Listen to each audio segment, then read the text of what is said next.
नमस्कार, बड़ी खबर पर बड़ी और सार्थक बहस के साथ हम लेकर हाजिर हैं 5 की पंचायत। मैं हूं आपके साथ रीमा पराशर। आज का हमारा ये शो कुछ खास होने वाला है क्योंकि हम कहीं और नहीं बल्कि सीधे इस वक्त गुजरात में मौजूद है, अहमदाबाद में मौजूद है। खास नवरात्र का पर्व चल रहा है, गरबा की धूम देखी जा रही है, महिलाओं की सुरक्षा से लेकर तमाम चीजें जो हैं वो भी यहाँ पर देखी जा रही हैं। बड़ी बड़ी बात भी हो रही है क्योंकि नेता भी यहाँ पर अब गरबा करते हुए दिखाई दे रहे हैं, उनके पैर भी थिरक रहे हैं। लेकिन इस वक्त हम जहां मौजूद है वो कोई आम जगह नहीं बल्कि साबरमती रिवर फ्रंट है और मेरे पीछे जो आप ये खूबसूरत ब्रिज देख रहे हैं ये वही अटल ब्रिज है जिसका उद्घाटन अब से कुछ ही समय पहले प्रधानमंत्री नरेंद्र मोदी ने किया था। तो इसीलिए इस ऐतिहासिक जगह से हमारा एक खास शो आज आपके सामने है। बेहद ही खास मेहमान हमारे साथ मौजूद है। मैं आपका परिचय अपने मेहमानों से करा दूं। ऋत्विक पटेल जी हैं जो कि प्रवक्ता हैं भारतीय जनता पार्टी के। हमारे साथ हेमांग रावल जी हैं जो कि प्रवक्ता हैं कांग्रेस पार्टी के। हमारे साथ जिगर दोषी जी हैं जो कि राजनीतिक समीक्षक हैं, वरिष्ठ पत्रकार हैं, गुजरात के तमाम जितने भी उतार चढ़ाव रहे राजनीति के उस पर पैनी नजर रखते हैं। और हमारे साथ अलकेश पटेल जी हैं जो कि राजनीतिक समीक्षक हैं, वरिष्ठ पत्रकार हैं और उनसे भी हम जानने की कोशिश करेंगे कि आखिर क्या कह रहा है माहौल गुजरात का। और अब जबकि सभी पार्टियां अलग अलग मोर्चों पर यहां पर शामिल हो रही हैं तो क्या बात करनी चाहिए। शुरुआत मैं सभी से एक साथ करना चाहूंगी क्योंकि सभी को मैं 2-2 मिनट का समय देती हूं अपनी बात रखने के लिए और उसके बाद हम इस डिस्कशन को आगे बढ़ाएंगे। ऋत्विक जी, अगर मैं आपसे जानना चाहूं तो बीजेपी को क्यों चुना जाए इस चुनाव में? देखिए, पिछले 27 साल से जिस प्रकार से गुजरात में भारतीय जनता पार्टी का शासन रहा, नरेंद्र भाई मोदी साहब यहाँ के मुख्यमंत्री रहे, उनके बाद आनंदीबेन पटेल मुख्यमंत्री रही, विजय भाई रूपाणी रहे और अब भूपेंद्र भाई पटेल मुख्यमंत्री के तौर पर काम कर रहे हैं। उससे पहले केशुभाई पटेल हमारे मुख्यमंत्री थे। जिस प्रकार से सर्वांगी विकास गुजरात का हुआ है, वो महिला के लिए हो, वो युवा के लिए हो, पीड़ित के लिए हो, दलित के लिए हो, शोषित के लिए हो, ये सभी वर्गों का उत्थान भारतीय जनता पार्टी ने 27 सालों में किया है। दूसरी बात, लॉ एंड ऑर्डर की स्थिति को इस 27 सालों में बहुत ही अच्छी तरीके से यहाँ पर ठीक किया है। आप रीमा जी, ये नवरात्रि के समय के दौरान यहाँ गुजरात में है, आप देख सकती हैं कि रात को 3-3, 4-4 बजे तक, आज भी आप रात को कहीं बाहर निकले गरबा देखने तो आप ये महसूस करेंगे कि रात को 3-4 बजे तक लड़कियाँ, महिलाएँ रोड पर आराम से घूम सकती हैं। यहाँ पर कोई प्रकार का खतरा नहीं है। तो ये लॉ एंड ऑर्डर की बात हो गई। रोजगार की बात है तो सबसे ज़्यादा रोजगार देने में गुजरात पहले नंबर पर है। सबसे कम बेरोजगारी का दर जो मात्र 2% है वो भी गुजरात में है। तो युवा भी यहाँ पर उस प्रकार से आकर्षित है। शिक्षण की बात करें, स्वास्थ्य की बात करें, तो जो आम जनता है उसको जो पहलू छूते हैं वो सारे पहलू पर भारतीय जनता पार्टी ने माननीय नरेंद्र भाई मोदी साहब के नेतृत्व में सभी लोगों का सर्वांगी विकास किया है। आप रिवर फ्रंट पर डिबेट कर रही हैं, रिवर फ्रंट देख लीजिए, अटल ब्रिज देख लीजिए, ऐसी बहुत सारी योजनाएं न मात्र कागज पर रहते हुए लेकिन उनको धरती पर उतारने का काम माननीय मोदी साहब के नेतृत्व में केंद्र सरकार और राज्य सरकार ने किया है। तो मुझे पूर्ण विश्वास है कि आज तक नहीं मिली हो उस प्रकार की सीटों के साथ भारतीय जनता पार्टी इस बार सरकार बनाएगी, एक रिकॉर्ड ब्रेक करेगी। और ये भी मैं कहना चाहूंगा कि आज तक न मिली हो वैसी करारी शिकस्त कांग्रेस को ये चुनाव में मिलने जा रही है। ये प्रजा ने अपना मन बना लिया है। ठीक है हेमांग जी, कांग्रेस का जवाब क्या है? क्योंकि कांग्रेस के 2 मिनट है और कांग्रेस बताया कि बीजेपी के खिलाफ अब वो किला कैसे सेंध लगाने वाली। देखिए रीमा जी, सबसे पहले तो मैं आपको बताऊं, आपने सबसे पहले अपनी ओपनिंग रिमार्क्स में कहा कि ये बहुत अच्छा सुंदर अटल ब्रिज है, बहुत दिखने में सुंदर लग रहा है। बट इस ब्रिज के ऊपर अगर आपको जाना है तो 30 रुपया भारत के आम नागरिक को, किसी को भी जाना है तो सबसे पहले यहाँ पे 30 रुपया उनको देना पड़ेगा। 30 रुपीस देने के बाद ही वो इस ब्रिज के ऊपर जा सकेंगे। कांग्रेस की सरकारों में राम झूला बना, लक्ष्मण झूला बना, वहाँ पे अगर ऐसे पैसे लिए होते तो अब कहाँ होते हम लोग। आम नागरिक इकोनॉमिकल, मेरे भाई ऋत्विक ने बहुत अच्छी बात बताई, लेकिन इकोनॉमिकल ग्रोथ और इकोनॉमिकल डेवलपमेंट, इन दोनों में बहुत बड़ा फर्क है। आप ये डेवलपमेंट देख रहे हो लेकिन लास्ट के जो आदमी है उनको क्या मिला? कुछ नहीं मिला। आप यही रिवर फ्रंट की बात करते हो, मुझे इसके अंदर डिस्कशन में नहीं जाना है कि ये किसका प्रोजेक्ट था, कहाँ पे स्टार्ट हुआ। समझ लीजिए ये प्रोजेक्ट हमारा था, हमने स्टार्ट किया था। लेकिन अगर मैं आपको बताऊं, इसी रिवर फ्रंट में जब हम यहाँ पे बैठे, उसके बाजू में एक करीबन इससे पहले वाला जो इलेक्शन था उसमें माननीय वड़ा प्रधान श्री मोदी जी आए थे, यहाँ से सी प्लेन उड़ाया था। सी प्लेन जिस दिन उड़ा उसके बाद बहुत महंगा खर्चा करके यहाँ पे एरोड्राम बनवाया गया, सब कुछ बनवाया गया। अभी सी प्लेन कहाँ है? एरोड्राम पे वहाँ पे कुत्ते घूम रहे हैं। ये परिस्थिति है। तो इकोनॉमिकल डेवलपमेंट और इकोनॉमिकल ग्रोथ की बात, मेरे भाई ने बोला कि महिलाएं 3 बजे तक 4 बजे तक यहाँ पे रात को जाती है, लेकिन इसी गुजरात में सरेआम दिन में महिला का सूरत में आपने देखा गला काट दिया जाता है। इसी गुजरात में भारतीय जनता पार्टी के जिला प्रमुख भावनगर के, उनके ऊपर उनकी ही महिला आरोप करती है, उनकी महिला कार्यकर्ता आरोप करती है कि वो मुझे परेशान कर रहे हैं। इसी गुजरात में गुजरात के भारतीय जनता पार्टी के एमएलए के ऊपर महिला आरोप करती है कि मेरा उत्पीड़न होता है। तो यही गुजरात है। पिछले 27 सालों से इस गुजरात ने अभी तक शांति और अमन चैन जो है वो देखा नहीं है। मैं आपको एक बार फिर से बताना चाहता हूं, हर बार वोट शेयरिंग देखें तो बीजेपी का ग्रोथ कम होता जा रहा है। हर बार वोट, लास्ट टाइम माननीय अमित शाह जी ने 150 का टारगेट बोला था, 150 से कम सीटें नहीं आएगी, डबल डिजिट में रह गए। पूरे गुजरात में 6.5 करोड़ की जनता है, 4.5 लाख वोटर से 3 लाख वोट लास्ट टाइम हुए थे, उसमें से 1 करोड़ 55 लाख करीब वो वोट जो है, रीमा जी लास्ट मेरे बाद 1 करोड़ 55 लाख जितने वोट बीजेपी को मिले थे, कांग्रेस को 1.25 मिले थे, 1 करोड़ 25 लाख, सिर्फ 20-25 लाख वोटों का डिफरेंट है। ये डिफरेंट इस बार मंदी, महंगाई और बेरोजगारी और कोरोना में हमने यहाँ पे लाशें देखी है, ये ऑक्सीजन के बिना लोग यहाँ पे हमने मरते हुए देखे। ये सब देख के 2022 में जनता ने तय कर लिया है कि कांग्रेस की सरकार बनेगी। हेमांग जी, मेरा तो सवाल ये था कि जैसे यहाँ पे ऋत्विक जी ने बताया कि उनको क्यों चुनना चाहिए, तो मैं जानना चाहती थी कि कांग्रेस को क्यों चुनना चाहिए। लेकिन बहरहाल आपने क्योंकि इतने आरोपों की झड़ी लगाई है, मैं अपने और भी राजनीतिक समीक्षकों के पास आई, लेकिन इसका जवाब मैं जरूर ऋत्विक जी से लेना चाहूंगी कि जो अटल ब्रिज और साथ में हालांकि महिला सुरक्षा में हम खुद कल रात को ये औचक निरीक्षण एक तरीके से हमने किया, हम अपने कैमरे को लेकर गए और हमने रात के 3-3:30 बजे देखा हेमांग जी। तो महिलाएं मैं यही बता रहा हूँ, आपने हाथ देखा है। अगर आपके मातुश्री अगर 40 साल पहले आती तो उनको भी यही नजारा मिलता। ये तो गुजरात की तासीर है। मैं ये बताना चाहता हूँ, गुजरात में महिला सुरक्षा तो पहले से है, ये आज से नहीं है। इसका श्रेय किसी को नहीं लेना चाहिए। ठीक है, बताएं। देखिए, कांग्रेस के शासन में लोगों ने कांग्रेस का शासन भी देखा है। सूरत मोहम्मद सूरती के नाम से पहचाना जाता था, बड़ौदा राजू इसालदार के नाम से पहचाना जाता था, पोरबंदर भूरा और शरमण मुंजा के नाम से पहचाना जाता था, अहमदाबाद लतीफ के नाम से पहचाना जाता था। और हमारे बुजुर्ग जिन पीढ़ियों ने कांग्रेस का शासन देखा है वो भली भांति जानते हैं कि किस प्रकार से गुजरात असामाजिक तत्वों के हाथ में था और किस प्रकार की लॉ एंड ऑर्डर की स्थिति बनी हुई थी, वो सबने देखा हुआ है। ये अहमदाबाद है जहां पर 365 दिन में से 200 दिन कर्फ्यू हुआ करते थे रीमा जी। आज कर्फ्यू एक इतिहास बन चुका है। ये जो पीढ़ी चल रही है उन्होंने कर्फ्यू देखा नहीं है।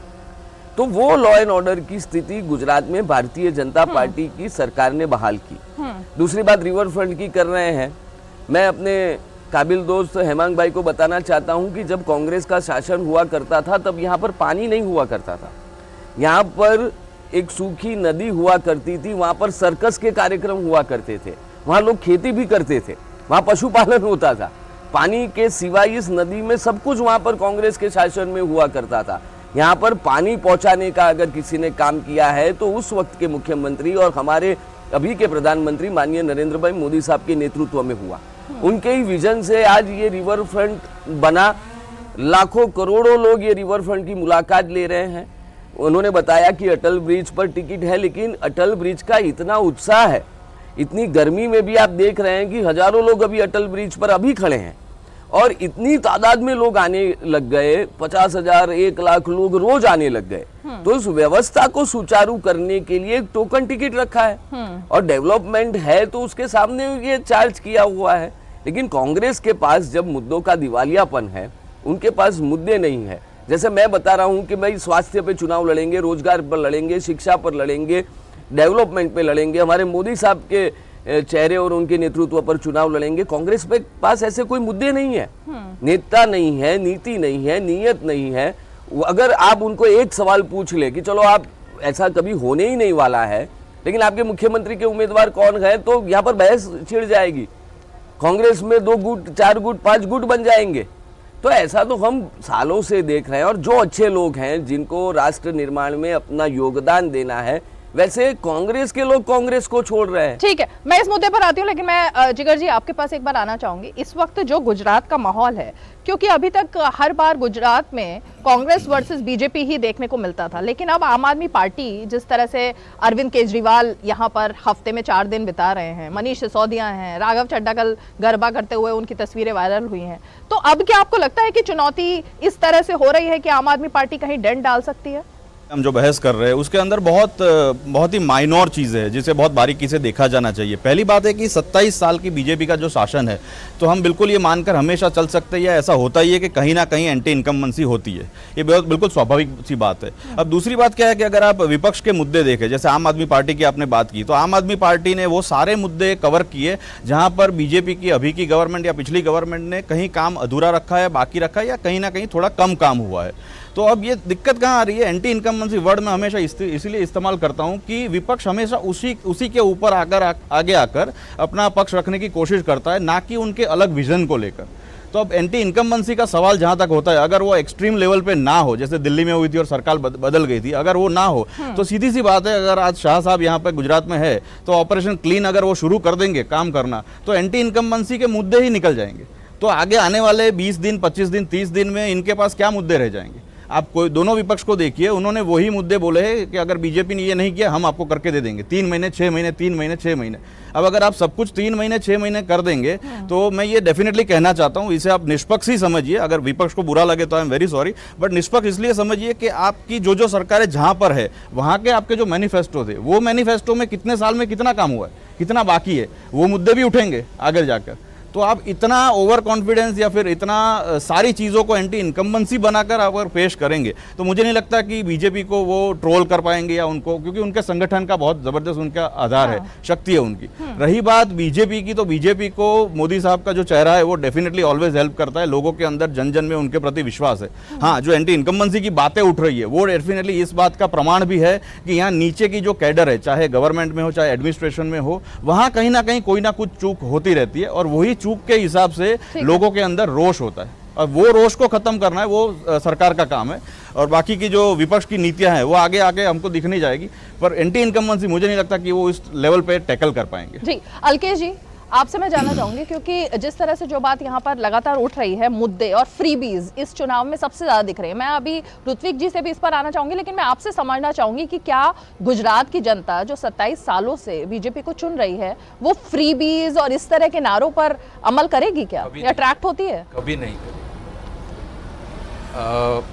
गुजरात का क्या है, यहाँ सब एक प्रकार से व्यापारी मानस है सब लोगों का। छोटे से छोटा आदमी होगा, वो हमेशा चाहेगा कि वो नौकरी छोड़ के कब से पहले तक में वो अपना काम शुरू कर सके। तो वो कभी नहीं, यहाँ फ्रीबीज कभी नहीं चलता है। ये जो अब हो रही है बात है कि डेवलपमेंट के जो काम हुए, जैसे अटल ब्रिज में की बात है और यहाँ 30 रुपये की टिकट है। आप देखिए कि इतने फीस होने के बाद भी यहाँ से और एक जो है फ्लावर पार्क है, दूसरे और भी यहाँ आयोजन होते रहते हैं। हर बार कुछ ना कुछ फीस होती है। काकरिया जब डेवलप हुआ था, पहले बहुत ही ख़राब जगह थी वो, बाद में वो डेवलप किया और उसका वहाँ भी फीस रखा 10 रुपया। तो सब लोग जाते हैं, किसी ने प्रजा में से किसी ने ये नहीं विरोध किया। लेकिन विपक्ष उठा रहा है। हाँ, सिर्फ विपक्ष उठा रहा है कि ये पैसा ले रहे। लेकिन गुजरात कभी भी उस तरह से नहीं देखता है। हाँ। वो पैसा खर्च करके भी अगर उनको सुविधाएं मिलती है, गुजरात का वोटर क्या है, उसका बेसिक क्या है, उसको सुविधा चाहिए, उसको फ्री नहीं चाहिए, कोई भी कभी भी नहीं चाहिए। पहले जो दिया जाता था, कुछ भी दिया जाता था, तो उससे डेवलपमेंट नहीं हो पाया।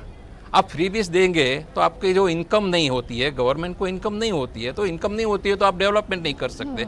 तो जो डेवलपमेंट के साथ जो जुड़ा हुआ है लोगों का एक प्रकार से सेंटिमेंट, वो नहीं आता है, तो नेचुरली वो मुद्दा बिल्कुल निकल जाता है मेरे हिसाब से। ठीक है हेमांग जी, अब मैं इस मुद्दे पर आती हूँ क्योंकि आपने कांग्रेस की तमाम बातें की, आपने जो आरोप लगाया उसका जवाब तो हमने बीजेपी से लिया, लेकिन मैं ये जानना चाहती हूँ कि कांग्रेस में तो कभी भी कोई खबर अच्छी आ ही नहीं रही है, चाहे गुजरात हो, दिल्ली हो, एक के बढ़कर एक लोग लगातार टूट रहे हैं। कल भी आपकी पार्टी के एक पूर्व महामंत्री जो है वो निकल कर गए, उन्होंने जो आरोप लगाया निकलते वक्त तमाम लोग वही आरोप लगा रहे हैं कि कांग्रेस बदल चुकी है, कांग्रेस में सुनवाई नहीं है, टूट दिखाई दे रही है, अंदर खाने गुटबाजी दिखाई दे रही है। तो इन सब के बीच मुद्दे तो कांग्रेस के पास दिख नहीं रहे हैं, अपने मुद्दे पहले देख ले वो। आपने मुझे दो प्रश्न पूछे, कांग्रेस के मुद्दे और बिखरती हुई कांग्रेस के बारे में आपने पूछा।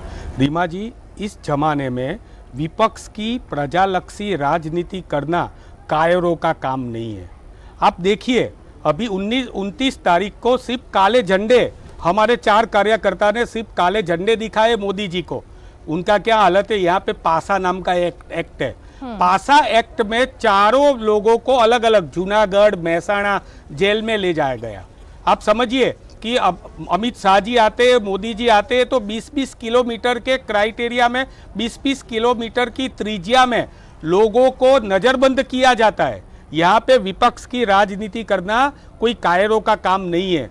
जिनका दम घुटता है उनके लिए डॉक्टर भी, हमारे कांग्रेस में भी बहुत बड़े बड़े MS सर्जन यहाँ पे अवेलेबल है, उनके पास वो जा सकते हैं, लेकिन वो सिर्फ अपनी लालच के लिए जा रहे हैं। अब मैं प्रजा के मुद्दे की बात बताता हूं। नहीं, लालच किस तरह का है, मैं समझ नहीं पा रही, क्योंकि वो तो ये कह रहे हैं कि कांग्रेस बदल चुकी है, कांग्रेस में सुनवाई नहीं है, बहुत अच्छा आपने एक्सेस नहीं है आपके देखिए, लीडरशिप मेरी के बात पास। सुनिए, हाँ। ऐसी ये चीज तो होती रहती है राज पॉलिटिक्स में। नरेंद्र मोदी जी के साथ यशवंत सिन्हा जी चले गए, उनके मिनिस्टर थे वो चले गए, शत्रुघ्न सिन्हा जी इतने बड़े नेता थे वो उनको छोड़ के चले गए, अकाली दल छोड़ के चला गया, शिवसेना उनसे छोड़ के चली गई, नीतीश कुमार छोड़ के चले गए। उनको भी ये प्रश्न पूछा जाए कि क्यों जा रहे हैं। अरे सर, मैं वही तो हेमांग जी, रीमा जी, मैं आपको बताऊं, मैं कुछ और कह रही हूँ, मैं यही तो बात कह रही हूँ जो आपने सवाल खड़ा किया। सबके अपने अपने मुद्दे हैं ना, और इसीलिए कांग्रेस जब छोड़ के जा रही है तो उनके भी मुद्दे हैं। वो कह रहे हैं कि ये मुद्दा है कि हमारी सुनवाई नहीं होती है। मैं आपको 2-3 बात बताऊं। हमारे एक धारासभ्य जो थे धांगध्रा से, पुरुषोत्तम जी,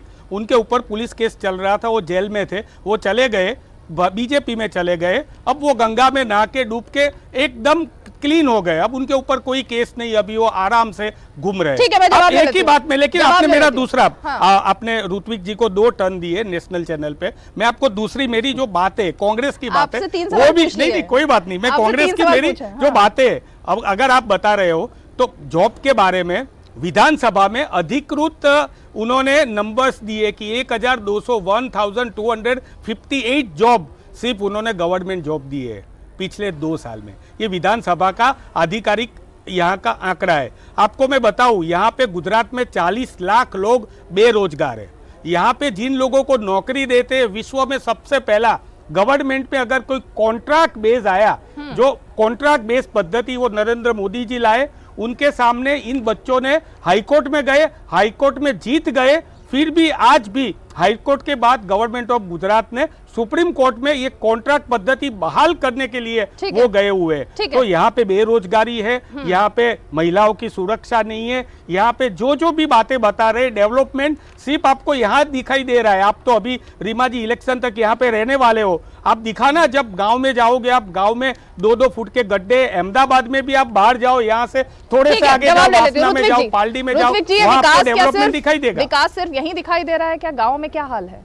नहीं, आप गांव में जाओगे तो कोई भी रूरल एरिया है, अर्बन एरिया है, रीमा जी, जो सामान्य व्यक्ति है उसका जीवन स्तर को एक ऊंचाई देने का काम इन 27 सालों में भारतीय जनता पार्टी की सरकारों ने किया है।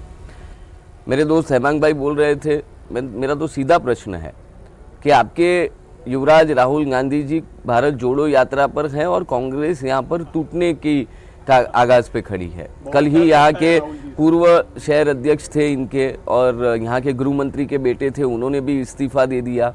उससे पहले हम सब ने नेशनल चैनल पर देखा कि किस प्रकार से सत्ता के लिए अशोक गहलोत जी ने क्या नाटक किया और किस प्रकार से कांग्रेस में सब सलामत नहीं है, ये पूरे देश के लोगों ने देखा हुआ है। मेरा तो कांग्रेस से बहुत सीधा प्रश्न है कि आपके मुद्दे क्या हैं, किन मुद्दों पे आप लड़ने जा रहे हैं। ना उनके पास संगठनात्मक कोई ढांचा है, ना उनके पास कोई विचारधारा है, क्योंकि उनकी विचारधारा तो टूटती हुई नजर आ रही है। दूसरा कि मैं बहुत ही स्पष्ट करने देना चाह रहा हूं आपके चैनल के माध्यम से कि हमने कहीं पर भी कभी भी ये क्या मुद्दा दिखा रहे हैं आप? कांग्रेस के किसी भी नेता या एमएलए या पदाधिकारी या कार्यकर्ता को सामने से भारतीय जनता पार्टी में जुड़ने के लिए न्योता नहीं दिया है। मैं बहुत ही स्पष्ट रूप से कहना चाहता हूं।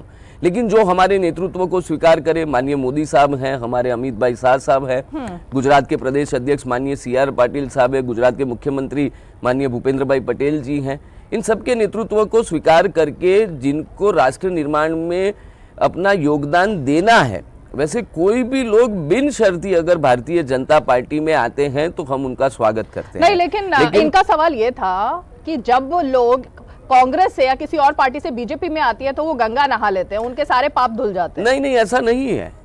हम पहले तो ऐसे लोगों को भारतीय जनता पार्टी में लेते ही नहीं है। देखिए, राजनीति में आक्षेप लगना एक बात है और वो साबित होना अलग बात है। कोई कन्विक्टेड है तो उसके लिए भारतीय जनता पार्टी के दरवाजे हमेशा के लिए बंद हैं।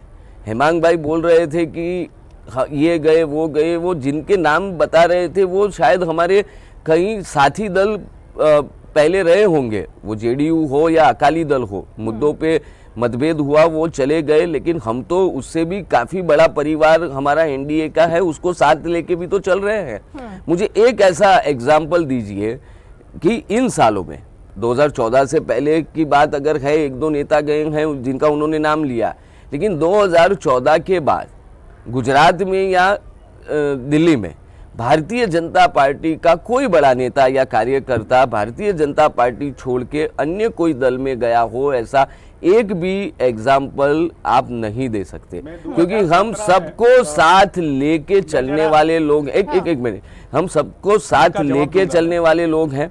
और ये किन मुंह से बात करें, इनके वर्किंग प्रेसिडेंट ने कांग्रेस छोड़ दी, इनके यूथ कांग्रेस के प्रेसिडेंट ने कांग्रेस छोड़ दी, यानी कांग्रेस के पास, मैंने पहले भी कहा कि कोई मुद्दे नहीं है, नीति नहीं है, नियत नहीं है, नेता नहीं है, सिर्फ फॉर्मेलिटी कर रहे हैं। इनके कोई राष्ट्रीय नेता भी यहाँ पर आने को तैयार नहीं है।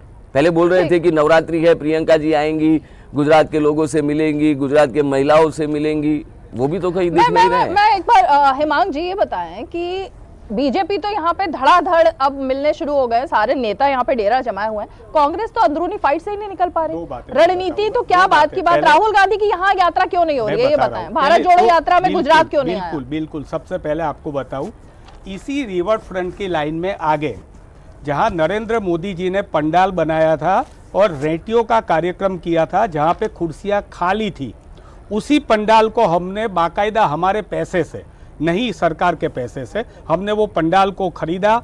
वहाँ पे लाखों लोग यहाँ पे राहुल गांधी जी की सभा में 5 सितंबर को आए और वो 5 सितंबर को इसी साबरमती नदी के साबरमती आश्रम में राहुल जी ने भजन कीर्तन सब सुन के करके गांधी जी को श्रद्धांजलि देके भारत जोड़ो यात्रा शुरू की हुई है। यहाँ से ही उन्होंने सबसे पहले स्टार्ट किया था, आपकी जानकारी के लिए। दूसरी बात कि ये वर्टिकल यात्रा है, जब हॉरिजॉन्टल आएगी तब गुजरात से जाएगी यात्रा, गुजरात तो कोई भी चिंता मत। ये वर्टिकल यात्रा है, 3500 किलोमीटर है, ये सीधी यात्रा है 3500 किलोमीटर की। जब ये वर्टिकल की जगह जब हॉरिजॉन्टल दूसरी यात्रा आएगी तो गुजरात से भी जाएगी, ये बात मैं आपको बताना चाहता हूँ। दूसरी बात उन्होंने बताया कि हमारे कई बड़े नेता कोई नहीं गए। अरे इनके जो नेता थे, मैं नाम इसलिए नहीं देना चाहता हूं क्योंकि वो अभी इनकी पार्टी में वापस आ गए, वो भी उनको छोड़ के एक नया पक्ष बना के गए थे, 2014 के बाद की बात है। इनके हमारे अभी इनके डॉक्टर जीतू भाई पटेल है, इनके नेता जो MLA थे वो आज हमारे कांग्रेस के वाइस प्रेसिडेंट है। इनके बिमल भाई शाह जो है वो इनके IT मिनिस्टर थे, वो इनके यूथ कांग्रेस के और यूथ BJP के वो प्रेसिडेंट थे। उन्होंने इतनी बड़ी मेहनत की थी, वो आज हमारे पास है। वो तो आना जाना रहता है। अब मैं बात करता हूँ आपसे, आपने इनको सवाल पूछा बीजेपी का डेवलपमेंट के बारे में, उन्होंने राहुल गांधी से स्टार्ट किया और प्रियंका गांधी से एंड किया। ये लोग सुबह शाम ब्रश करते, दोपहर को खाना खाते, रात को सोते, सपने में भी उनको राहुल गांधी और प्रियंका गांधी ही आते और कुछ नहीं आता है। तो अच्छी अरे बात है ना? करो, नहीं बात ये मत करो, ये मत करो, दिया जा रहा है, नहीं, ये तो अच्छी बात है। मैं हमें मत दीजिए आप आपकी पार्टी नोटिस। को- मैं ये बता रहा हूँ कि 3000 रुपया यहाँ पे 15 किलो तेल का डब्बे का भाव हो गया है, उसके ऊपर नोटिस करिए। गुजरात में 40 लाख बेरोजगार है, उसके ऊपर नोटिस कीजिए। गुजरात में यहाँ पे गांधीनगर में आप नासा से फोटो लोगे ना तो यहाँ पे जोक्स चल रहा है कि सबसे ज्यादा लोगों का झुंड गांधीनगर में दिखाई देता है। यहाँ पे कितने कितने आंदोलन हो रहे हैं। इनके 10 लाख कर्मचारी जो है वो ओल्ड बीमा पेंशन के लिए आंदोलन कर रहे हैं, जो राजस्थान में दे चुके ठीक है। हैं। यहाँ पे लोग आंदोलन कर रहे हैं, यहाँ पे लोग खुश नहीं है, उनको नोटिस करिए, कांग्रेस को नोटिस करने की बजाय। लेकिन कांग्रेस को नोटिस ना किया जाए तो आपके राहुल गांधी को प्रॉब्लम होती है कि कहाँ हमें हुआ? इग्नोर कर कहाँ? रहे हैं, हमने मीडिया ऐसा वाले बोला ही नहीं है। हमें, मीडिया वाले हमें बिल्कुल नहीं, हमें आप देखिए, प्लेटफॉर्म नहीं दे रहे। देखिए, राहुल गांधी खुद अरे बोलते अरे हैं राहुल बार-बार। गांधी जी ने तो आप नरेंद्र मोदी जी की 14 के बाद एक भी प्रेस कॉन्फ्रेंस आपने देखी हुई है? राहुल गांधी जी तो हर जगह, केरला में प्रेस कॉन्फ्रेंस, कर्नाटका में भारतीय जनता पार्टी का शासन है, वहां पे भी प्रेस कॉन्फ्रेंस करते, रोज प्रेस कॉन्फ्रेंस करते। हम तो मीडिया के सामने आते हैं। इसका जवाब ना बीजेपी लगातार दे रही है कि प्रधानमंत्री सीधे जनता से संवाद करते हैं, जनता से वन प्रेस टच। कॉन्फ्रेंस करने की जरूरत नहीं है, आपने वो ये तो प्रश्न जनता से पूछा, बात करते मैं आपको हैं। बताऊं, वो मन की बात में जनता ने डिसलाइक करना चालू किया यूट्यूब में, तो उन्होंने डिसलाइक का बटन और कमेंट का बटन ही निकाल दिया। तो ये वन वे बात है, हम लोग टू वे बात करते हैं, कांग्रेस हमेशा टू वे बात करती है। जी ऋत्विक जी, उसके बाद मैं आती हूँ जिगर जी के पास। देखिए, मैं फिर से कहना चाहूँगा कि विकास की जो बात है, तो अभी 2 दिन पहले ही प्रधानमंत्री नरेंद्र भाई मोदी जी यहाँ पर गुजरात के दौरे पर थे और उन्होंने कुल मिलाकर 70,000 करोड़ रुपए के विकास कार्यों का लोकार्पण किया। इस अहमदाबाद को मेट्रो ट्रेन की भेंट देने वाले आदरणीय नरेंद्र भाई मोदी साहब हैं। कभी इन्होंने तो ऐसा कोई काम किया नहीं। वंदे भारत ट्रेन जो गांधीनगर से चलकर मुंबई में 6 घंटे तक पहुंचे, उसका लोकार्पण माननीय नरेंद्र भाई मोदी साहब ने किया। अंबाजी गए, वहां पर विविध योजनाओं का लोकार्पण किया।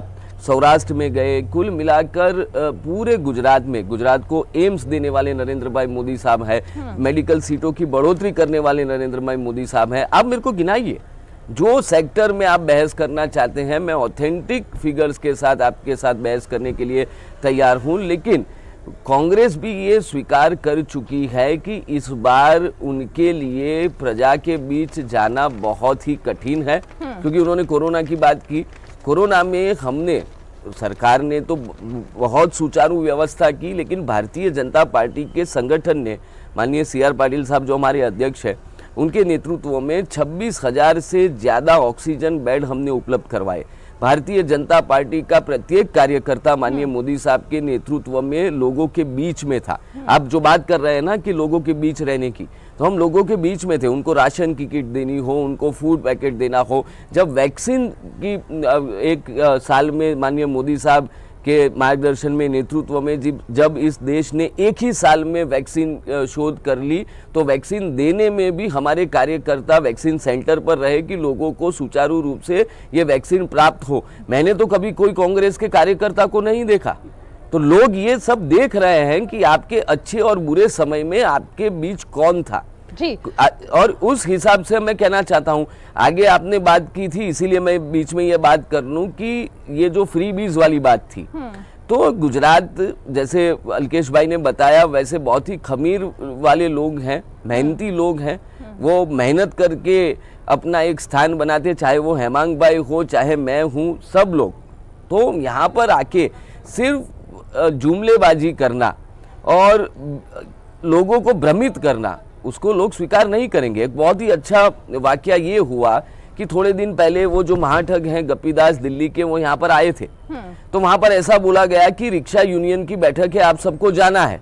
सबको बुला लिया, रिक्शा यूनियन की मीटिंग के बारे में बताकर, एजेंडा के बारे में, अचानक वो कार्यक्रम हो गया आम आदमी पार्टी का, और एक रिक्शा वाले को एक दूसरा प्रॉम्प्ट करके बोल रहा है कि खाने पे बुला लो। वो बेचारा सीधा साधा आदमी, उसने बोला कि मेरे घर खाना खाने आओगे? वो आ गए, उन्होंने हो हा कर दी और उसने बोला कि भाई मैं तो बीजेपी का कार्यकर्ता हूं, मैं तो जब से मेरे को समझ आई है मैंने तो भाजपा को वोट दिया है, मैंने तो मोदी साहब को वोट दिया है, ये सब क्या हो गया? वो अभी जब हमारी यहाँ पर रैली हुई नवरात्रि के बीच पूरी रात जब गुजरात जगता है, तब लाखों लोग सुबह में माननीय मोदी साहब को सुनने के लिए सूरत में भी आए, अहमदाबाद में भी आए, भावनगर में भी आए, अंबाजी में भी आए। ये उनकी लोकप्रियता दिखाता है। तो उस रैली में वो रिक्शा चालक पहुंचा और बोला कि मैं तो भाई मोदी साहब का सैनिक हूं, उनका फैन हूं। तो इस प्रकार से लोगों को भ्रमित करने के लिए जो लोग आज मैदान में आए हैं, उनका तो आप मान के चलिए कि इतना बुरा हाल होने वाला है, डिपॉजिट जब्त तो होने वाली है। ठीक है, तो वो फ्री बीज वाली पॉलिटिक्स यहाँ पर नहीं चलेगी। और अंत में मैं ये कहना चाहूंगा ये बात में कि इन्होंने कहा कि हमारे वोट शेयर कम हो रहे हैं। अरे भाई, पिछली बार हमें 49.5% वोट मिले थे विधानसभा में, यानी हर गुजरात का दूसरा व्यक्ति भारतीय जनता पार्टी को वोट दे रहा है। लोकसभा की सारी 26 की 26 बैठक हम जीते थे। उसके बाद जो स्थानिक स्वराज की इलेक्शंस आए, सारी जिला पंचायत हम जीते हैं, सारी कॉरपोरेशन हम जीते हैं। ऐसी बहुत सारी स्थानिक स्वराज की संस्थाएं हैं जहां पर कांग्रेस 0 है, 0, और बाकी की जगह पर सिंगल डिजिट में है। लास्ट में जो गांधीनगर का इलेक्शन हुआ म्युनिसिपल कॉरपोरेशन का, लैंडस्लाइड विक्ट्री हमें मिली, 3 बैठकें हमारी नहीं आई। ये हमारे कांग्रेस के मित्र हैं, उनको सिर्फ 1 बैठक मिली। पहले हम ये कहते थे कि भाई कांग्रेस वाले इतने जीत जाते हैं कि इनोवा में बैठ के चले जाए, अब तो स्कूटी पे आ गए हैं। एक बैठक मिलती है और निकल चलते हैं। जिगर जी, तो प्रजा कांग्रेस को भलीभांति जानती है। ठीक है जिगर जी, ये जो बात ऋत्विक जी कह रहे हैं, कितना दम दिख रहा है इसमें? क्या कांग्रेस, क्योंकि कांग्रेस का सबसे बेहतरीन प्रदर्शन जो दिखाई दिया इतने सालों में वो 2017 में दिखाई दिया, उसमें और अब में क्या आपको लग रहा है कि कुछ भी बात ऐसी है जो बदली है, या स्थिति और गड़बड़ हुई है कांग्रेस पार्टी के लिए, या आपको लगता है कि सुधरी है और जनता के बीच जाने लायक स्थिति है? देखिए, इसमें 2 बहुत बड़े पहलू है। स्थिति सुधरी नहीं है, स्थिति बिगड़ी है। उसका एक सिंपल रीज़न है जो मेरे ख्याल से मीडिया जगत में तो सब लोगों को ध्यान में है, शायद आम सामान्य लोग भी सब जानते हैं। 2017 में क्या हुआ था कि 3 बड़े चेहरे थे कांग्रेस के पास, और राहुल गांधी जी भी उनके साथ काफ़ी सारी बैठकें और मीटिंग्स और रैलियां कर रहे थे। हार्दिक पटेल, अल्पेश ठाकुर और जिग्नेश मेवाणी, वो ऐसे लोग थे उस समय में, पर्टिकुलरली 2016-17 में, जिसे हम इंग्लिश में कहते हैं क्राउड पुलर। जो लोग एक भीड़ इकट्ठा कर सकते थे, उनका उतना क्रेज था। अब वो समय चला गया, वो दौर नहीं है। तो आज की तारीख में कांग्रेस के पास ऐसे नेता होना बहुत जरूरी है। वो तो कह रहे राहुल गांधी, प्रियंका गांधी और पूरा मैदान भर जाता है, सेंट्रल लेवल के नेता है। देखिए, एक बात ये भी बहुत गौर करने लायक है कि हर एक पार्टी के पास सेंट्रल लेवल के जो नेता है वो उन्हीं के ऊपर दारोमदार रख के बैठे हुए। जैसे बीजेपी में मोदी जी है, यहाँ पे राहुल गांधी है कांग्रेस के, और अरविंद केजरीवाल भी अपना ही नाम आगे कर रहे हैं। तो ये तीनों पार्टियों को जरूर देखना रहेगा आने वाले इलेक्शन में कि उनके पास लोकल, क्योंकि लोकल लेवल का विधानसभा का इलेक्शन है, it is not about Lok Sabha election. तो ये देखना बहुत जरूरी है। अब ये जनता डिसाइड करेगी कि वो सबसे ज्यादा किसका चेहरा पसंद करती है। पर कांग्रेस को ऐसे कर्मनिष्ठ नेताओं की बहुत जरूरत है, वो बिल्कुल भली बात ही, सीधी सी बात है। उनके पास अभी ऐसे यंग क्राउड पुलर नेता नहीं है। हाँ, कुछ नेता ऐसे हैं जो उनके साथ काम बरसों से कर रहे हैं, पर उनकी जो अंदरूनी एक आंतरिक लोकशाही इतनी ज्यादा है जिस वजह लोग छोड़कर जाते हैं। तो उसमें ऐसे भी लोग हैं जो हेमांग भाई जैसे है, जो उनको कांग्रेस को पकड़ के रखना है, जो कांग्रेस को जिताना है, मेहनत करनी है और निडरता से लड़ना है। पर सामने ऐसे भी कई लोग हैं जो बिल्कुल छोड़ के चले जाते एंड मूवमेंट पर, या फिर बरसों से मेहनत करने के बाद भी छोड़कर चले जाते। तो कांग्रेस को तोड़ने वाली कांग्रेस ही है, सबसे पहली बात। बीजेपी का ना कोई रोल है, ना और किसी का रोल है। कांग्रेस को कांग्रेस के लोग ही तोड़ रहे हैं। हाँ, क्यों तोड़ रहे हैं हेमांग जी कांग्रेस के लोग कांग्रेस को? देखिए, ये तो एक बड़ा मुद्दा है ना, क्योंकि देखिए भूपेंद्र पटेल के सामने आपके पास कौन लीडर है? बहुत अच्छा क्वेश्चन वो आप बताएं। पहले तो मैं यहाँ आपके दर्शकों को मैं ये पूछना चाहता हूँ कि क्या आपको गुजरात के मुख्यमंत्री जी का नाम पता है? लोग ना बोलेंगे। अजीब सवाल है, सबको पता है? बिल्कुल नहीं है, बिल्कुल पता नहीं है। मैं बताऊं, एक नेशनल न्यूज चैनल में बताया गया था, पूछा था, वहां पे 300 लोग खड़े थे, किसी ने नहीं बताया क्या नाम है। यहाँ पे हमारे जो गुजरात के माननीय मुख्यमंत्री जी है, वो सिर्फ पहली बार इलेक्शन लड़े हुए। उनको अभी इलेक्शन में धारासभ्य मतलब एमएलए बने हुए सिर्फ 4.5 साल हुए हैं। यहाँ पे सामने, हमारे सामने, हमारे, अब मैं बता रहा हूँ, हमारे जो नेता है, हमारे जो एमएलए है, मैं नाम गिनाना चाहूंगा तो यहाँ आपका पूरा प्रोग्राम पूरा हो जाएगा। अमित चावड़ा जी 45 इयर्स की एज में 5 बार विधायक बने हुए। परेश दानानी यंग है, पूरा उन्होंने जायंट किलर बड़े बड़े बीजेपी के नेताओं को हरवाया हुआ है। वीरजी भाई ठुम्मर है, यहाँ पे गैनीबेन है। मैं ये बता रहा हूँ, हमारे 182 उम्मीदवार जो है वो हमारे मुख्यमंत्री के चेहरे हैं। 182 हमारे जो उम्मीदवार है वो हमारे मुख्यमंत्री के चेहरे हैं। इनका चेहरा देखिए राजस्थान की बात है तो राजस्थान में भी सब कुछ अच्छा हो जाएगा, आप चिंता मत नहीं, कीजिए। आपने कहा अब मैं विधायकों बात में कर रहा से। हूँ, अब राजस्थान की बात कर रहा हूँ। राजस्थान में जो हमने यहाँ पे नागरिक अधिकार पत्र निकाला नहीं, हुआ सर, है, एक पहले मेरे राजस्थान सवाल का की जवाब बात कर करो, रहा हूँ नेतृत्व की बात कर मैं रहे हैं, चेहरे की राजस्थान, बात कर अरे रही अरे हूँ। मैं इसी बता रहा हूँ। चेहरा कौन है? राजस्थान में सचिन पायलट भी है, राजस्थान में अशोक गहलोत भी है, राजस्थान में सीपी जोशी भी है, बड़े बड़े चेहरे। जैसे यहाँ पे इनके सीआर पाटिल अभी मुख्यमंत्री के दावेदार होने वाले हैं, तब क्या होगा इनका? कैसे यहाँ हो पे रहे भी दावेदार? भूपेंद्र भाई है, Clear यहाँ हो पे भी चुका है देखिए ना? ना, कहा Clear हो गया? ये मेरी बात सुनिए, Clear हो गया भूपेंद्र है? इनके सीआर पाटिल ने, मेरी बात पूरी हमारे- होने दीजिए ऋत्विक भाई, हाँ, बोलिए। इनके सीआर पाटिल ने पहले इनकी दो बात का मुझे जवाब देना है। पहले इन्होंने बोला कि हम कांग्रेस वाले को कभी सामने से नहीं बुलाते। यहाँ पे बस होती है जिसको एसटी बस बोलते हैं, स्टेट ट्रांसपोर्ट बस।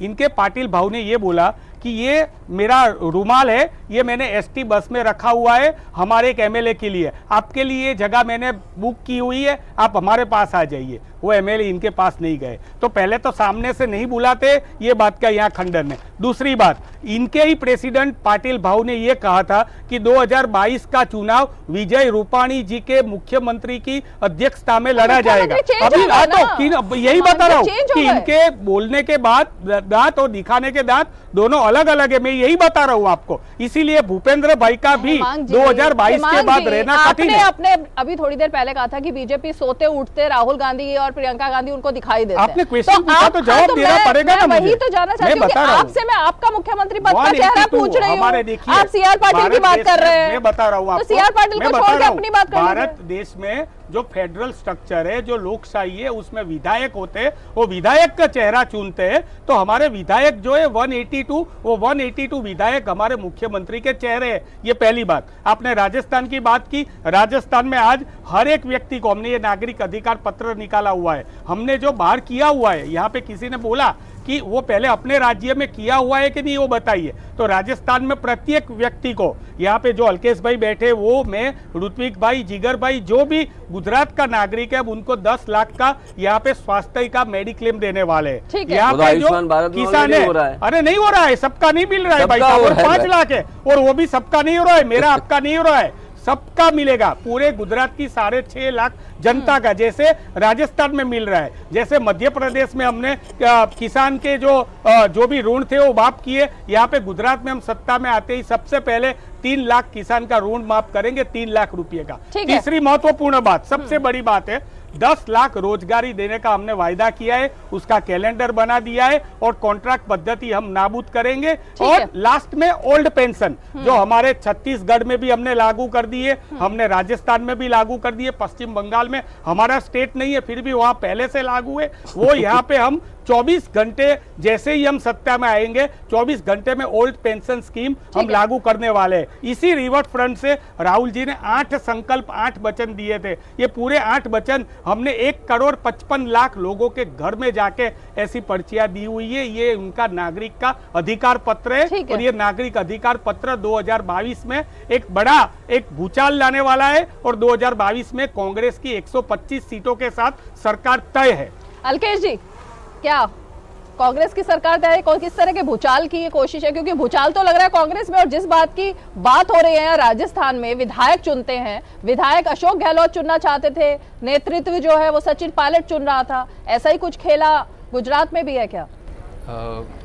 खेला तो पहले से है, जैसे जिगर भाई ने बताया ना, जो बात कि 16 में जो स्थिति थी उससे ज़्यादा बिगड़ी है। कांग्रेस की सबसे बड़ी मुश्किल ये है यहाँ कहीं भी, किसी भी स्टेट में या सेंटर में, कि वो ग्रुपिज्म में ही चलता है, कौन किसका वफादार है उसी से चलता है। और यहाँ है, ये बिल्कुल है, टेंजिबल है, कि ऐसा नहीं है कि हम बात कर रहे हैं ऐसे एज ए जर्नलिस्ट बात कर रहे हैं, ऐसे समीक्षक बात कर रहे हैं, ऐसा नहीं है, कोई भी देखता है। दूसरी बात यह है कि कांग्रेस में क्या है, एक आज सुबह से मैं जैसे यहाँ आने की एक सोच रहा था कि अगर हम यहाँ कुछ लोगों को खड़ा कर दे कि यहाँ कांग्रेस वाले हैं और यहाँ बीजेपी वाले हैं, और उनको बोले कि कांग्रेस के कार्यकर यहाँ इस तरफ आ जाए, कोई नहीं आएगा। बोले कि कांग्रेस के नेता इस तरफ आ जाए, सब आ जाएंगे जितने हैं, और बीजेपी वालों को यही बोला जाएगा कि बीजेपी के कार्यकर इस तरफ आ जाए, सभी आ जाएंगे जितने भी होंगे, नेता बोलेंगे कोई नहीं आएगा। कहने का मतलब ये है कि कांग्रेस में कोई कार्यकर नहीं है, काम नहीं करता है, सबके अपने अपने अपने एक क्या रजवाड़े जो, हाँ, आप विजय भाई, अलकेश भाई, आप बड़े पत्रकार हैं, आप विजय भाई रूपाणी जी के गुटबाजी की बात करिए ना, आप क्यों नहीं करते हो वहाँ पे? आप पाटिल भाव की बात करिए, आप अमित शाह जी और आनंदीबेन की गुटबाजी की बात करिए ना। बात आएगी, आप सिर्फ कांग्रेस की बातें कर रहे हो, मैं ये बता रहा हूँ। वो तो मुझे पत्रकार प्रश्न है, इसका जवाब तो प्रश्न ऋत्विक जी देंगे कांग्रेस आपकी के बात नहीं, में। आप लेकिन- उनको ये भी प्रश्न पूछिए कि बीजेपी में पूछा गुटबाजी गया। है। वो मैं नहीं, पूछ आप लेती हूँ। इनको भी पूछिए। उनको क्या मैं पूछे, वो रिक्वेस्ट करता पत्रकार हूँ है, वो आपसे राजनीतिक कि आप विश्लेषक है। राजनीतिक ऋत्विक जी विश्लेषक जवाब को देना चाह रहे हैं, पूछिए। चलिए कांग्रेस इसका जवाब ऋत्विक जी देना देखिए, चाह रहे हैं। कांग्रेस जीतेगी कि नहीं देखिए, ये इतनी पूछा गया चिंता है, तो अगर- नेचुरली ठीक है, होनी। ठीक है, ठीक है। अगर इतनी चिंता हेमांग भाई ने अपनी पार्टी की होती जितनी वो हमारी पार्टी की कर रहे हैं, तो आज कांग्रेस की दिशा और दशा अलग होते। देखिए, हमारे में कोई गुटबाजी नहीं है, हम एक रूप होके काम करते हैं। इसका बहुत ही बढ़िया उदाहरण ये गवर्नमेंट का जिस प्रकार से ट्रांसफॉर्मेशन हुआ एक दिन पहले। मेरे को बताइए, आप इतने दिन से राजस्थान का मसला सुलझा नहीं पा रहे हैं। आपके यहाँ संसदीय दल की बैठक न होते हुए भी मेजोरिटी उनका एमएलए पंजाब जैसा ही होने वाला है। स्पीकर के वहां पहुंच जाते हैं, एक तरीके से प्रेशर टैक्टिक करते हैं। हमारे यहाँ एक दिन नहीं लगा था रीमा जी पूरी सरकार को बदलने में। नए लोगों को एक चांस देने के लिए एक बहुत ही अच्छा फैसला लिया गया कि जो बुजुर्ग है, हमारे विजय भाई रूपाणी जी हैं, हमारे नितिन भाई पटेल जी हैं, उन सब के मार्गदर्शन और उनके सहकार के साथ एक नई और युवा सरकार बनी और बहुत ही अच्छी तरीके से उन्होंने काम करके दिखाया है। तो ऐसा तो कभी कांग्रेस में हुआ नहीं। मुझे बताइए कि कैसे आप जैसे पंजाब में आपने रातों रात सीएम को बदलना चाहा, वहां पे चन्नी जी को सीएम बनाया, 2 जगह से चुनाव लड़वाया, दोनों जगह से वो हार गए और कांग्रेस की क्या स्थिति हुई हम जानते हैं। किस प्रकार से जो उन्होंने जो बात की, हमारे यहाँ अनुशासन है, वहाँ पे अनुशासनहीनता है, वहाँ पर कोई भी कभी भी कुछ भी कर सकता है और ये लोगों ने देखा हुआ है। लेकिन राहुल गांधी तो जोड़ रहे हैं ना देश को अभी। लेकिन मैं वही बता रहा हूँ कि जब वो जोड़ रहे हैं, यहाँ पर सब टूट रहा है। इनके राष्ट्रीय अध्यक्ष के चयन में, उसके चुनाव में भी जो खेल हो रहा है वो भी देश देख रहा है। उनका राजस्थान वाला इश्यू जो जिस तरीके से चल रहा है वो भी देश देख रहा है।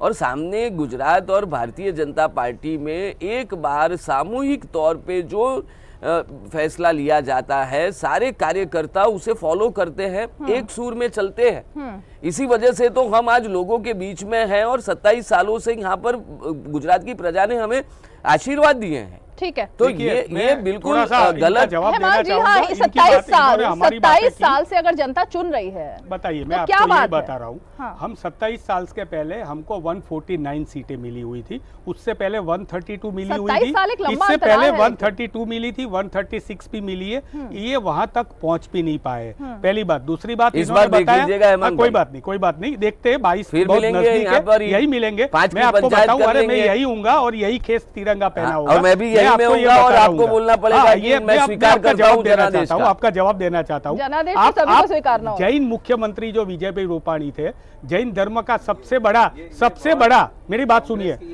सुनिए, पहले मेरी बात खत्म होने दीजिए अल्केश भाई। जैन मुख्यमंत्री थे, मिच्छामी दुक्कड़म के दिन उनको बताया गया कि आप मिच्छामी दुक्कड़म हो जाओ, वो चले गए, उन्होंने इस्तीफा दे दिया।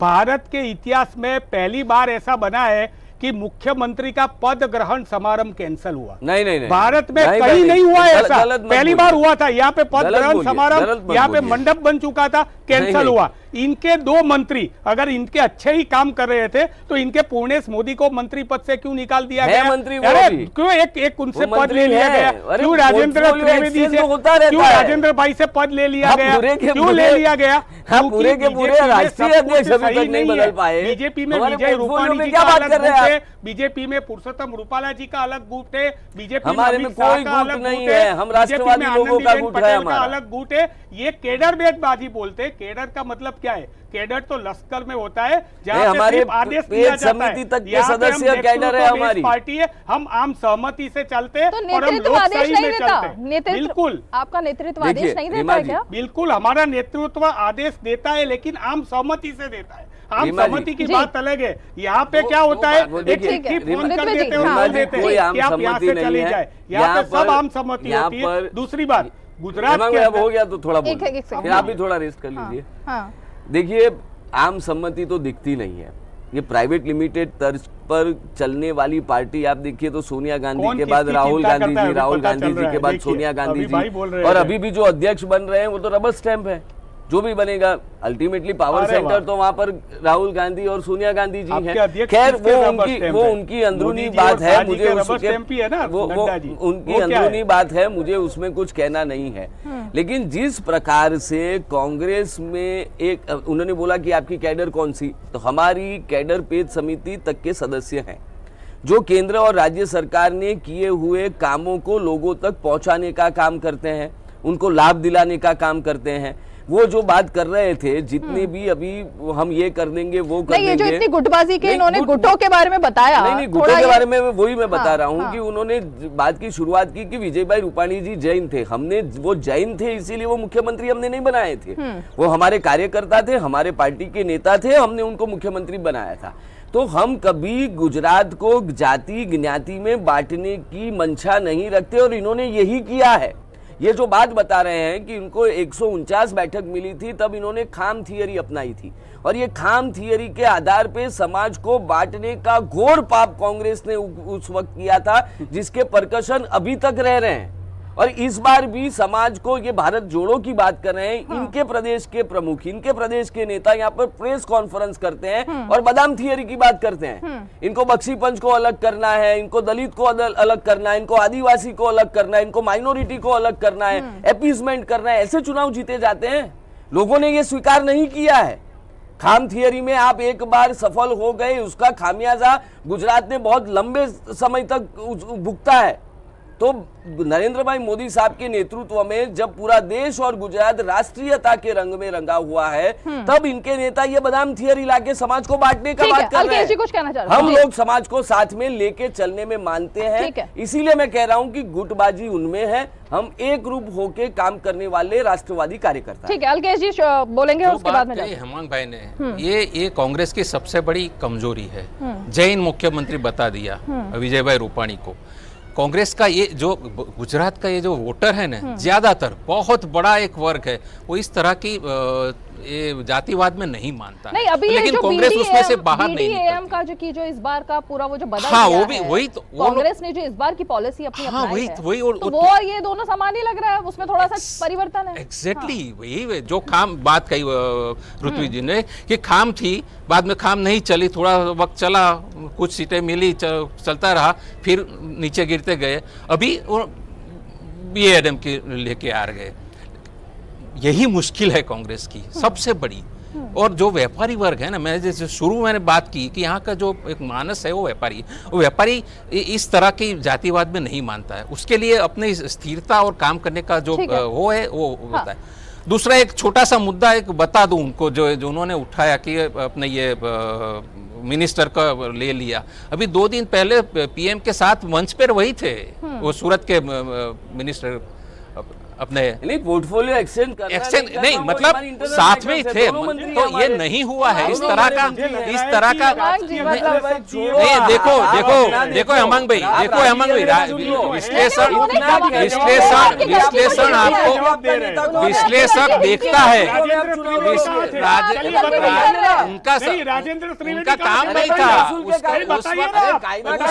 उनके पोर्टफोलियो का काम नहीं था, पोर्टफोलियो का काम नहीं था। तो वही बता, पत्रकार और राजकीय समीक्षक यही देखता है।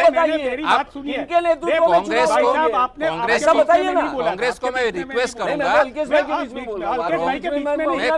भाई के समर्थन में भी बोलिए, कोई बात नहीं है, लेकिन उन्होंने आपको करेक्ट मैं बता रहा हूँ, मैं करेक्ट कर रहा हूँ ना। राजेंद्र त्रिवेदी कहाँ थे? हाँ तो उनका पोर्टफोलियो नहीं था, वही बता रहा हूँ, पोर्टफोलियो के कारण वो थे। इतना सिंपल तो समझिए। यार सिंपल तो साथ में है ना। राजेंद्र त्रिवेदी जी को क्यों निकाला गया? चलो, रेवेन्यू किसी मिनिस्टर को से क्यों कहीं निकाला से गया? निकाला उन्हें नहीं मोदी गया। को क्यों निकाला गया? ये मैं तो जवाब CM दीजिए, का मैं हमेशा जवाब अधिकार है मैंने ना। बोला, किसी पहली को बात कहीं सुनिए, से नहीं अभी भी निकाला बता रहा हूँ दिया मैं। गया। जब मैं बादाम की जब बात कर रहे हैं तो इनको अन्याय हुआ है, उनकी बात हो रहे है। मतलब बक्सी पंच आदिवासी, अभी इन लोगों ने बक्सी पंच OBC की जो स्थानिक स्वराज में सीट थी 10% अनामत, वो निकली। बात सुनिए, आपको गुजरात में आया यही मैं तो बात मैं करना बता रहा चाहती हूँ हूँ। आप आपको। ही मुझे हाँ। बताइए कि जब मुद्दे आपके बेरोजगारी, महंगाई, तमाम मुद्दे हैं, तो ये जातिवाद को लाना जरूरी है क्या? जातिवाद नहीं है, जिन जाति घुमा को फिरा के अन्याय वहीं हो पर रहा है, आना। जिन जाति को अन्याय हो रहा है उनकी बात नहीं करेंगे हम। मैं ये बता रहा हूँ, मैं खुद सवर्ण हूँ। सवर्ण आयोग को यहाँ पे 1000 करोड़ तो दिया मुद्दे गया फिर वही आ है। गए मैं ना। मांग रहा हूँ, मैं बात रहा हूँ, हाँ। 1000 करोड़ नहीं 5000 करोड़ दीजिए। लेकिन जो जाति जो पिछड़ी हुई जाति है उनको यहाँ पे सिर्फ 200-500 करोड़ दिए जाते, तो उनको भी आप जिनका 82% यहाँ गुजरात की जो प्रजा है उसमें उनका हिस्सा है, तो उनको 82% के मुताबिक उनको आप दीजिए तो सही। हम वो बात कर रहे हैं, हम सामाजिक न्याय की बात कर रहे हैं। ऋत्विक जी, सामाजिक न्याय नहीं मुद्दा होना अब चाहिए जातिवाद पे क्या? आ गया है। और आप क्या क्यों आप बदाम के विरोध भी हो? क्या आप appeasement? बक्सी पंच के विरोध में हो? आप क्या आदिवासी के विरोध में हो? देखिए, आप बताइए पिछली मुझे। बार भी कहीं ना कहीं इन्होंने गुजरात को जाति में बांटने का प्रयास किया था, और जो मैंने बताया कि पहले उनके ही स्वर्गस्थ माधव सिंह सोलंकी जी ने जो खाम थियरी अपनाई और उसके जो नेगेटिव परकशंस गुजरात में आए वो लंबे समय तक रहे, तो कांग्रेस के पास इसके सिवा कोई विकल्प नहीं है। ये इनकी पुरानी स्ट्रेटजी रही है कि बांटो और राज करो, जो अंग्रेज करते थे वैसे ही ज्ञाति जाति में बांटकर, बाकी ओबीसी तबका हो तो लेकिन आपने जो इतने सारे चीफ मिनिस्टर चेंज किए, उसके पीछे भी यही आरोप लगे। नहीं, कोई चेंज नहीं किया है। हमने तो लोगों को प्रतिनिधित्व दिया है, समाज की हरेक तबके के लोग, हरेक ज्ञाति जाति के लोग की आवाज गुजरात सरकार और भारत सरकार में आपको देखने को मिलेगी। जब जब हमारे पास ये पॉलिटिकल राजनीतिक तौर पे स्टैंड लेना आया, हमारे महामहिम राष्ट्रपति जी जब हमारे एनडीए के उम्मीदवार बने थे, तब ये बहुत बड़ा इतिहास में पहली बार घटना हुई कि आदिवासी समाज से एक महिला को इतना बड़ा गौरवान्वित पद दिलाने में कहीं ना कहीं भारतीय जनता पार्टी और एनडीए की अहम भूमिका रही है। ये आपको स्वीकार करना होगा। हमारे प्रधानमंत्री जी हैं, हमारे अमित भाई शाह साहब हैं, ये भी तो छोटी ज्ञाति से आते हैं। इन्होंने ही बोला हमारे विजय भाई रूपाणी भी तो छोटी ज्ञाति से आते थे। तो हमने कभी ज्ञाति के आधार पर राजनीति नहीं की, हमने सिर्फ राष्ट्रीयता पे राजनीति की है, और हम ज्ञाति जाति के आधार पर राजनीति करना भी नहीं चाहते। हम विकास की राजनीति कर रहे हैं। हमने विकास किया है, डंके की चोट पर किया है, 27 सालों से किया है, जो किया है वो करके दिखाया है, और गुजरात की प्रजा ये भली भांति जानती है, और सब में ये बहुत ही अटूट विश्वास है जो दिख रहा है कि नरेंद्र भाई मोदी साहब जब जब गुजरात आते हैं, माननीय अमित भाई शाह साहब जब जब गुजरात आते हैं, माननीय नड्डा जी जब जब गुजरात आते हैं, एक जन सैलाब उमड़ता है इन नेताओं को सुनने के लिए, इन नेताओं को समर्थन देने के लिए। और ये स्वीकार नहीं करेंगे, लेकिन कांग्रेस में ये सितंबर की बात बता रहे थे कि राहुल गांधी आए थे। अरे भाई, चुनाव है, मैंने तो आपका एक भी केंद्रीय नेता यहाँ पर आते हुए नहीं देखा, इनका कोई प्रादेशिक नेता, इनकी कोई बड़ी 5000 से बड़ी सभा नहीं देखी, क्योंकि जन समर्थन नहीं मिल रहा है, जन समर्थन का अभाव है।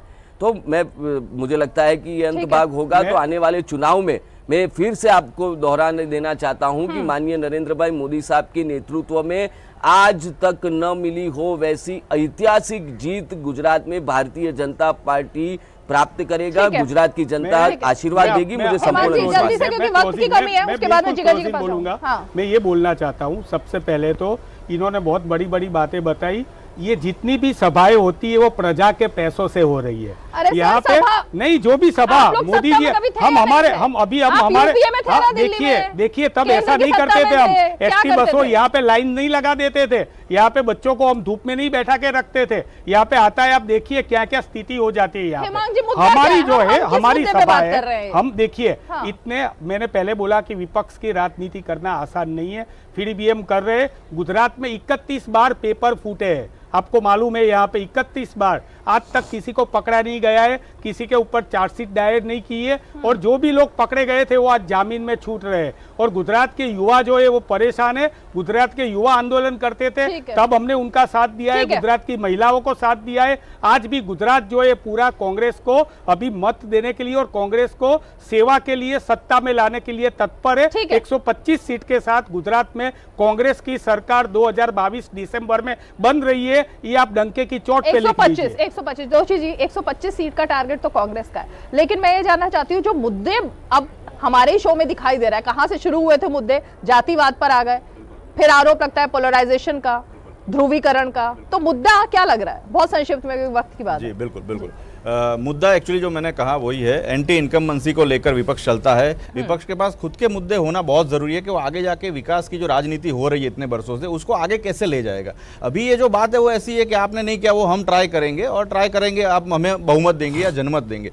पर जब वो एक वोटर होता है, वो पोलिंग बूथ तक जाता है वोट देने के लिए, तो एंड में, यहाँ पर गुजरात में नहीं, कई जगह ऐसा देखने में आता है कि एंड में वो हमेशा एक वोट डालने से पहले ये सोचता है कि क्या सही में काम होगा, और तभी पूरा टर्न अराउंड चेंज होता है, तभी उसके माइंड में कोई एक आध दो ऐसे चेहरे आ जाते हैं कि नहीं चलो ठीक है, ये चेहरा जो चल रहा है तो उसी के नाम पर वोट दो, चाहे वो कोई भी पार्टी का। मैं किसी की बात ऐसे नहीं कर रहा, पर फिर भी वहां पर बहुत ज्यादा दारोमदार रहता है, और वही विश्वास जनता के मन में जिस नेता के प्रति सबसे ज्यादा होता है वही पार्टी हमेशा जीतती है। बहुत बहुत शुक्रिया आप सभी खास मेहमान हमारे साथ इस विशेष चर्चा में जुड़े, और 5 की पंचायत का ये खास शो आज अहमदाबाद से रहा। लेकिन अब जैसे जैसे चुनाव की तारीख तय होगी, घोषणा पत्र सभी पार्टियों का लगभग सामने आ रहा है, हम इस तरह के शो और लगातार सीधे गुजरात के अलग अलग शहरों से आपसे रूबरू होते रहेंगे। फिलहाल आज 5 की पंचायत में इतना ही, कल फिर होगी मुलाकात, तब तक के लिए हमें दीजिए इजाजत, नमस्कार।